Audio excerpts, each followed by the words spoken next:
Okay, beginning geography starts with teaching seasons.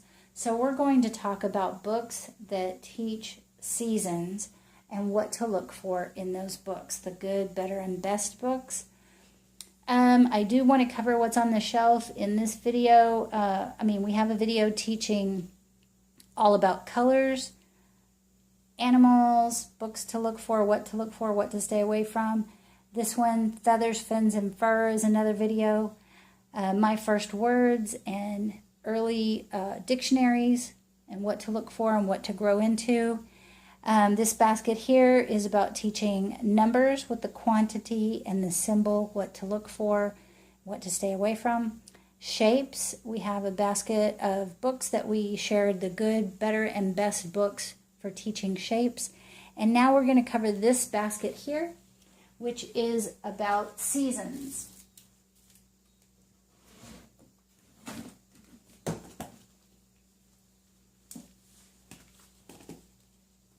You want to stick with books that are realistic in nature. This is an illustrated book versus a book of pictures of like a real snow scene or a real fall scene. It does have a lot of words. It is not a thick book, so look for early readers that are thick, that have realistic pictures versus illustrations. That would be a better book. This is a good book, but a better book would be real pictures versus illustrations. But it has children. It kind of, there's lots of vocabulary. You can talk about what they're wearing, their breath, it's cold, and the animals, and springtime, and when they have babies, as deep as you want to get in explaining what goes on in each season. But you want books that teach seasons. It's the early part of learning geography.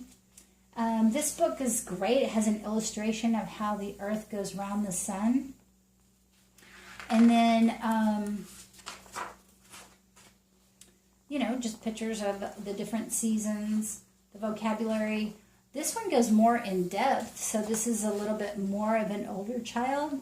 So you want to just talk about fall is about when the leaves change and fall off the trees, and this goes into the autumn equinox and North and South Pole, and so we will cover that with an older child. So if you find these books secondhand, keep them, put them in a box and save them for your child, so you're saving money and you have what you need at that time.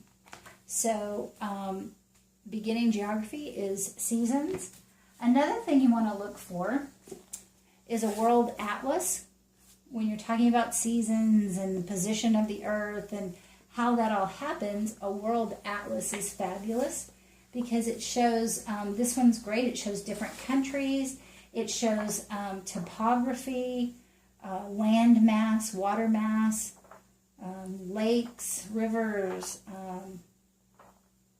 bays, different water masses and land masses, islands versus, continents. And it also has the flags of the nations, all in one book. So if you can find these, that's still great. Yes, you can find everything on the internet, but this is an interaction. It's tactile. It's something in the environment versus just the digital world and out there. So this has longevity. You'll be using this for a really long time.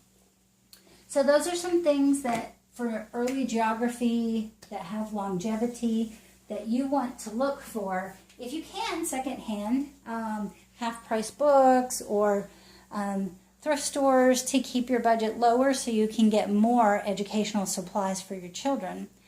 That would be my recommendation. If you can walk into Barnes & Noble and buy an expensive book, do that as well.